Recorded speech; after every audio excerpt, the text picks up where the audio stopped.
So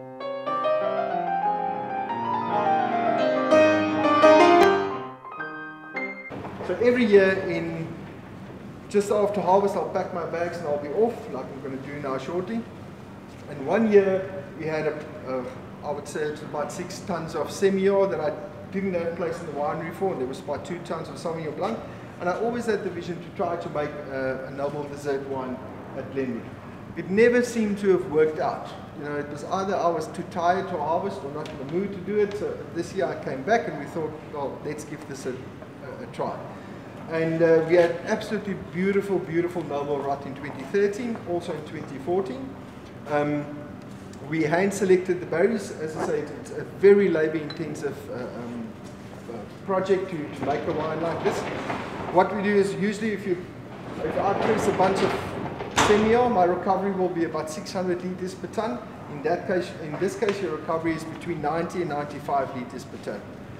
So it's very big concentrated juice that you will press out of the grapes. The pressing stage takes about 3 days, so we'll press it, open the press, break the cake open, literally press it again, and every time you'll get a few little drops falling out at the bottom. So I made 3 barrels in 2013 and 3 barrels in 2014. Tasted them, looked at the progress, it developed beautifully in barrel, and then one day we did a trial and put the 2 together.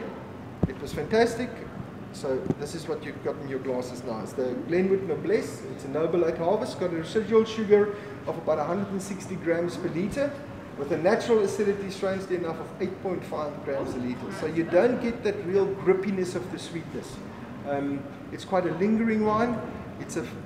As you all know, it's a fantastic food orientated wine. And it's a new thing to our portfolio as well. It didn't work in 2015, neither in 2016. I've just left some grape out for this 2017 vintage to see if it's going to work. We'll see. Semillon only? Semillon 80%, 20% Sauvignon Blanc. And there's a very small percentage of Nobel in there as well, but I don't even talk about it, I don't even mention it. And where does the humidity comes from to create the atmosphere? From about, I would say, middle to end of March, this valley seems to cool down quite nicely.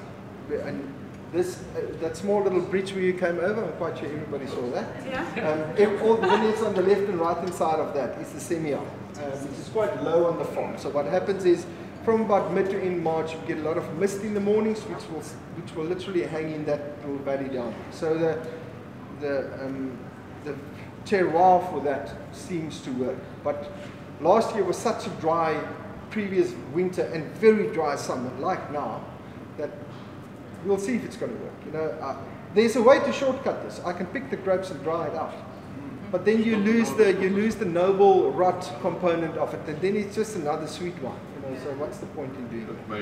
Make the smell and on the palate extremely complex. Is the harvest yet of March?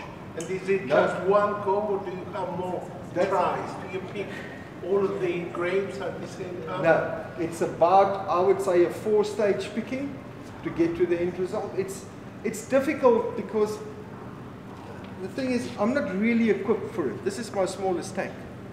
You know, so if you pick, you've got to at least have 100 liters to get to the cooling bags. You know, so I tried to, we did in 4 stages.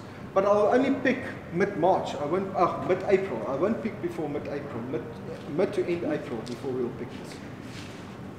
It's got to have, legally, it's got to have a barreling of over 32. So, and the authorities come and check that. You said legally? Oh, okay, so they come and check. Oh yes, you get Nobel late, you get late harvest, you get semi-sweet, you get sweet, and you get dry. Rules for all these categories. Very strict, very strict rules. And as I say, they do come and check it, which is great for you as well to know it's authentic.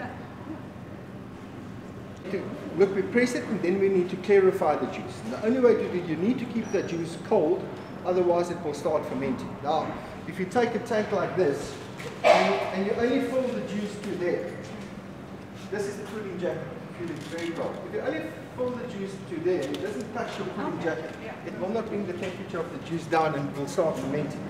So it's important to work with substantial enough volumes to get the process right from the beginning. Once it starts fermenting, you can open the tap and put it in the drain.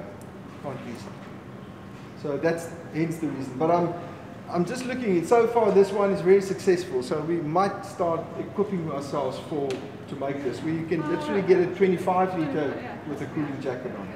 Because the stages are picked differently, the volume is not substantial that we're working.